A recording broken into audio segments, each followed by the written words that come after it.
Kika, assisti um jogo do Brasil em Wembley, antigo, com pilastra na minha frente em 1990. Hoje, isso não é admissível. A dizer que o estádio dos provincianos paranoicos galináceos não tem sentido. Então, Cláudio, você tem razão na teoria, mas a grande maioria dos estádios do mundo, mesmo os estádios novos, tem problemas de visibilidade. Algum problema de visibilidade. É praticamente impossível, muito difícil ter um estádio com 100% de assentos com visibilidade total. A questão ali do estádio do Atlético Mineiro, para mim, não é essa. Cláudio, para mim o problema lá é que são muitos assentos, muitos problemas. Lá tem muitos problemas.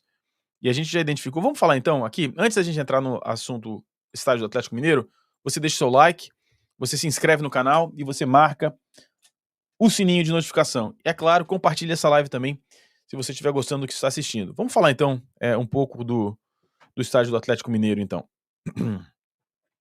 Porque tem algumas questões que são importantes e podem ser importantes pro Flamengo em determinado momento, né? Bom, esse aqui é o chamado corte lá do estádio. Não é um corte oficial, a gente não tem o projeto do estádio, é um corte que a gente pegou na internet, tá? Mas dá pra gente ter uma ideia bastante interessante do ponto de vista do estádio em si. Uma coisa que eu quero deixar claro aqui é o seguinte: existe um ponto nesse estádio que eu discordo diametralmente, tá? Vendo as imagens, e é uma questão conceitual, tá? A outra questão aqui é a seguinte: imaginemos nós, tá, que esse estádio não tivesse, vamos ver se eu consigo até fazer aqui enquanto falo com vocês, não tivesse cobertura. Fosse um estádio totalmente sem cobertura. Aí, ó. Fosse um estádio assim.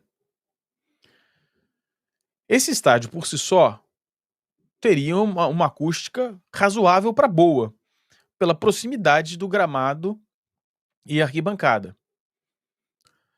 Tem alguns pontos aqui que dificultam, que não são muito favoráveis para a questão da acústica, mas não seria terrível, né? Não seria uma perda terrível.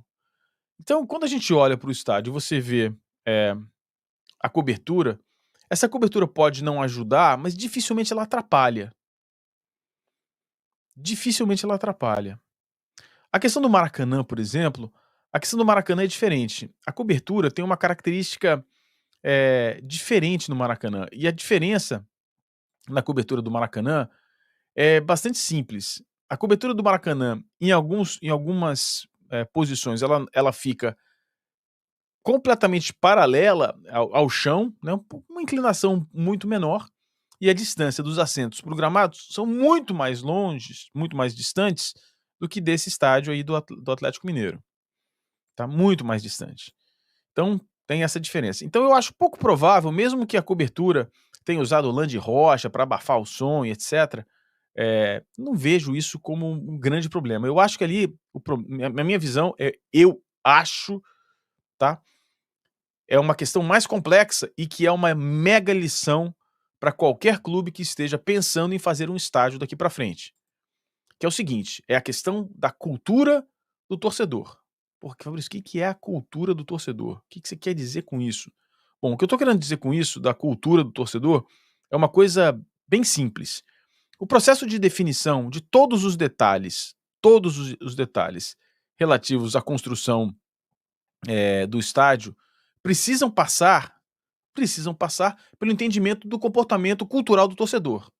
Isso é definido por algumas questões. Por exemplo, aonde ficará a maior torcida organizada? Ou aonde ficarão as torcidas organizadas? Qual é o posicionamento dela no estádio? Qual é o efeito acústico dela? Tá? Segundo, como garantir, né? Como garantir que aquele canto que a torcida está efetuando será decodificado por todas as pessoas, ou todas as pessoas é impossível, por todas as pessoas dentro, por um grande número de pessoas dentro do estádio. Porque o que eu vejo, essas filmagens que estão rolando por aí, para mim elas são bobagens, elas não provam nenhum ponto de que, olha só, a acústica do estádio do Atlético Mineiro é ruim. Não provam nada. Você estando no meio campo, vamos colocar aqui, botando na tela, e desenhando, né? Você conseguiu desenhar aqui. Hoje mais cedo eu não consegui desenhar, agora vamos ver. Aqui, imaginemos aqui atrás do gol, né? que aqui esteja localizada a maior torcida organizada desse estádio. E aqui tá lá o fulaninho com o celular gravando. A importância do som emitido aqui são duas. A primeira, mais importante, é ele chegando no gramado. A segunda é ele sendo capaz de fazer com que os demais eh, torcedores nas outras partes do estádio possam acompanhar esse canto. São dois fatores diferentes. Esse rapaz aqui no meio-campo, ou mesmo aqui na lateral, filmando, isso aqui não quer dizer que a acústica seja ruim, quer dizer, por inteiro. Quer dizer, principalmente, que ele não está conseguindo captar o que essas pessoas estão dizendo. Mas esse som, o som da galera que está atrás aqui do gol, que consegue harmonicamente acompanhar a música, está chegando ao gramado. Isso pode ser um ponto. O segundo ponto é o seguinte: de repente, você tem um número pequeno de pessoas se manifestando. Pode ser que seja isso, tem um número pequeno de pessoas se manifestando. E você tem a impressão, se vê a galera, nós estamos cantando. Terceiro, é a proporção de pessoas que não cantam no estádio. Eu tenho pra mim que o problema ali não é um problema único, não é um problema único. O problema é a acústica do estádio. Não me parece que seja isso. Mas a diretoria do Atlético já confirmou. Tudo bem. Vocês acham que a diretoria do Atlético confirmaria que o problema é da torcida, por exemplo? Ou que foram vendidas muitas cadeiras cativas e a participação das pessoas nas cadeiras cativas não é muito bom? Para que isso seja feito, para que a gente tenha certeza absoluta do problema acústico do estádio, mesmo a apresentação das plantas, neste caso específico, talvez não seja o suficiente, tá?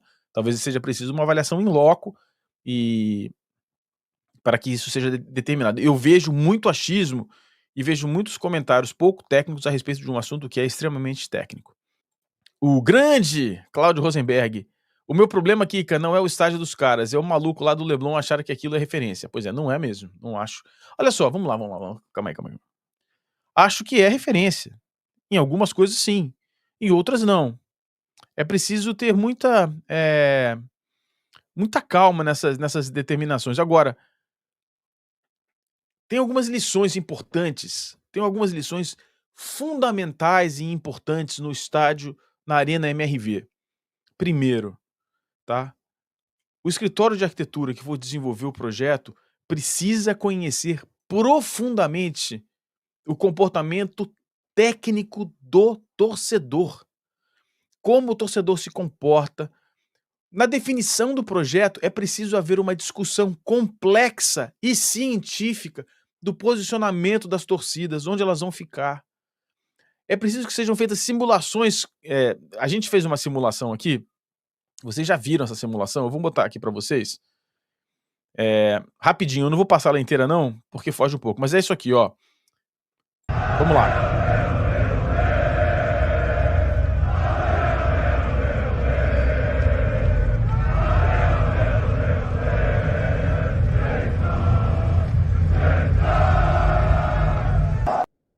O que é isso? Isso é uma simulação.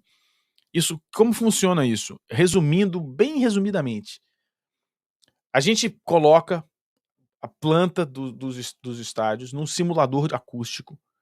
A gente determina todos os materiais, coloca lá o número de pessoas ali, tá, no estádio, que o som se comporta diferente dependendo do número de pessoas, porque o som absorve. E aí tem a definição se é inverno ou verão. No inverno tem mais agasalho, então absorve mais. Chega nesse nível de detalhes.